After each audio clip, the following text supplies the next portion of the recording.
The acute effect of fasted exercise on energy intake, energy expenditure, subjective hunger, and gastrointestinal hormone release compared to fed exercise in healthy individuals, a systematic review and network meta-analysis. Donc on se retrouve aujourd'hui pour une revue informelle d'études et c'est une systematic review and network meta-analysis. Je ne sais même pas ce que c'est qu'une network meta-analysis, mais je sais ce que c'est qu'une systematic review et une meta-analyse de façon globale. Et en gros, eh bien,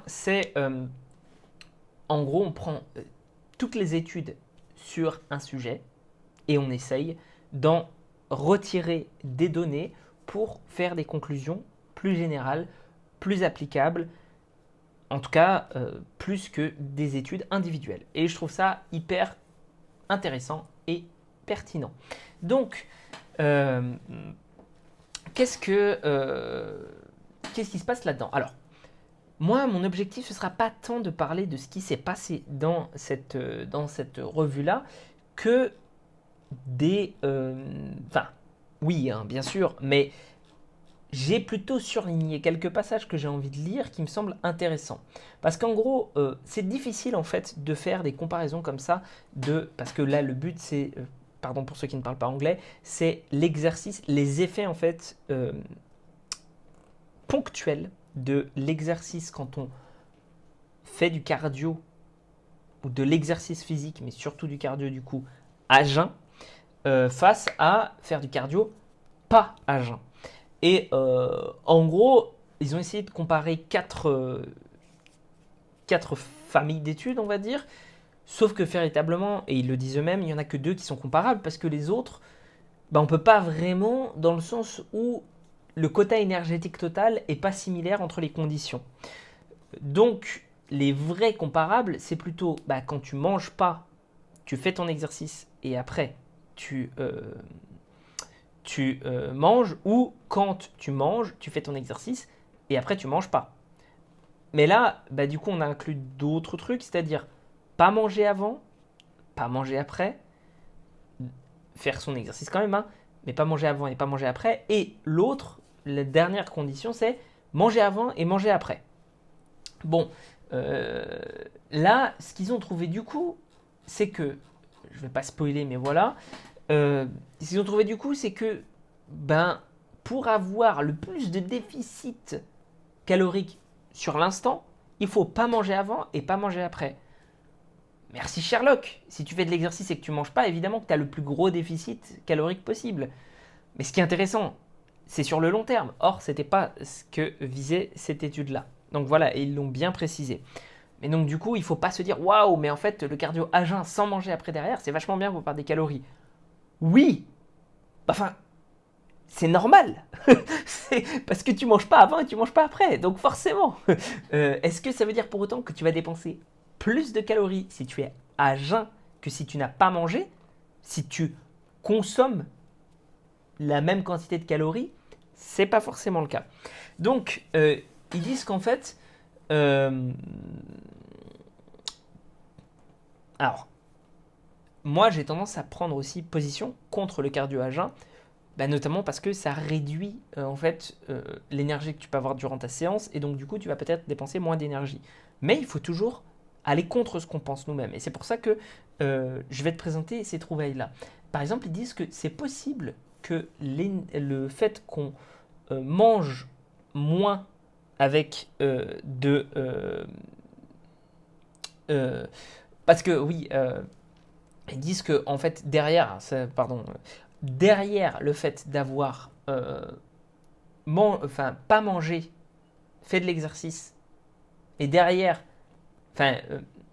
la consommation en fait derrière dans un repas d'énergie, elle est moins importante. Et ils disent que c'est peut-être parce que le fait de faire du cardio à jeun libère plus de graisse dans la circulation, qui possiblement fait en sorte qu'on épargne un peu plus de glycogène, d'accord, et du coup, ça ferait en sorte, comme on a moins de consommation de glycogène, eh ben, ça nous donnerait moins faim parce qu'on ne voudrait pas refaire directement nos stocks derrière. Donc je trouve ça assez intéressant, mine de rien, parce que ce qu'on remarque, c'est qu'effectivement, après le cardio à jeun, on a moins faim que quand on n'a pas fait du cardio à jeun. Ça, c'est intéressant, c'est à prendre en compte en fait, parce que peut-être ça pourrait du coup compenser le fait que, eh bien, on se dépense moins quand même quand on fait du cardio à jeun. Tac, tac, tac. Alors, the reduced energy expenditure.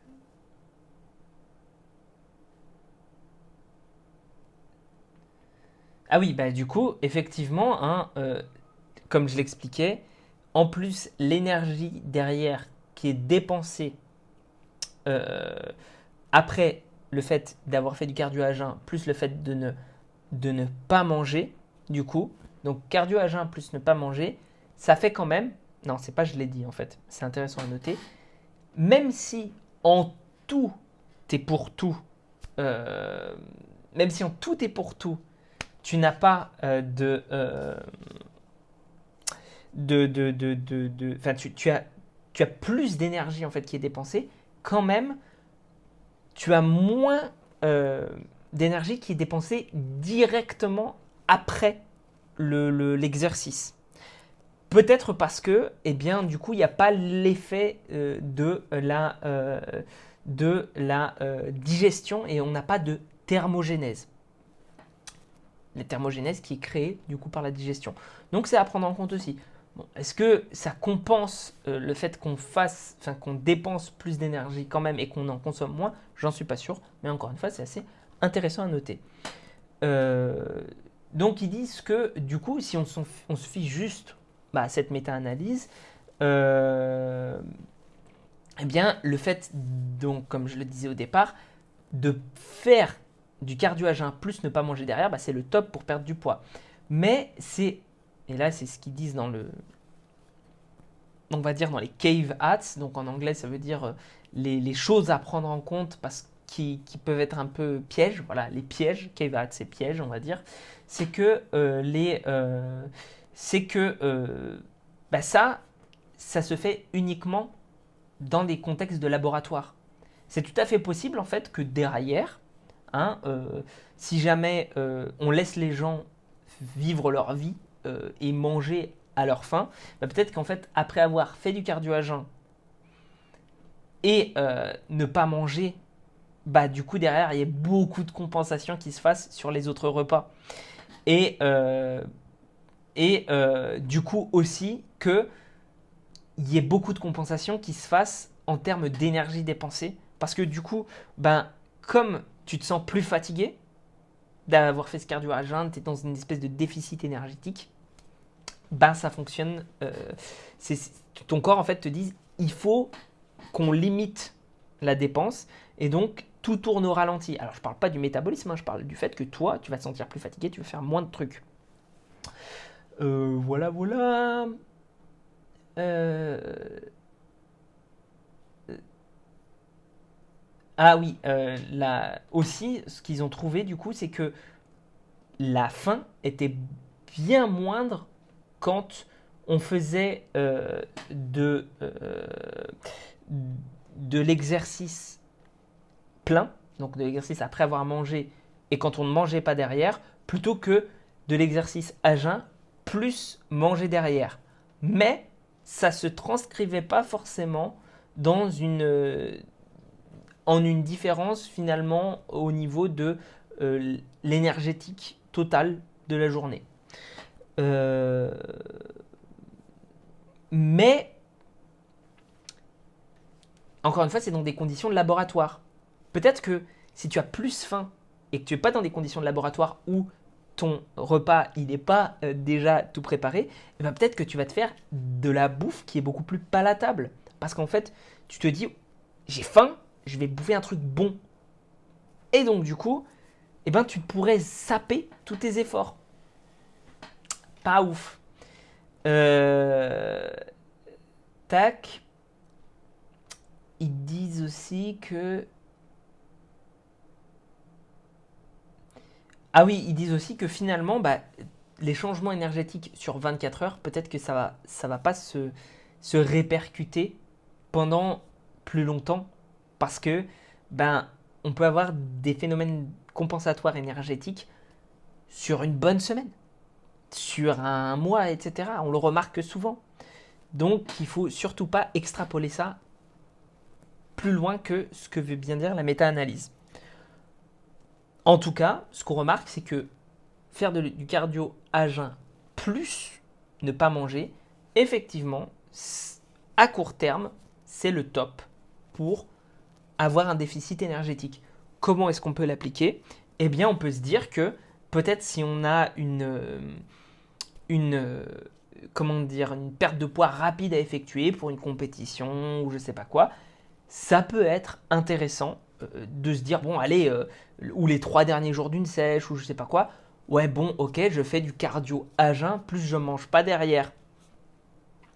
Voilà, peut-être que ça peut l'être. Mais au-delà, je n'irai pas jusqu'à le recommander aux gens. Et voilà, et sur ce, prends soin de toi et on se retrouve pour une prochaine vidéo.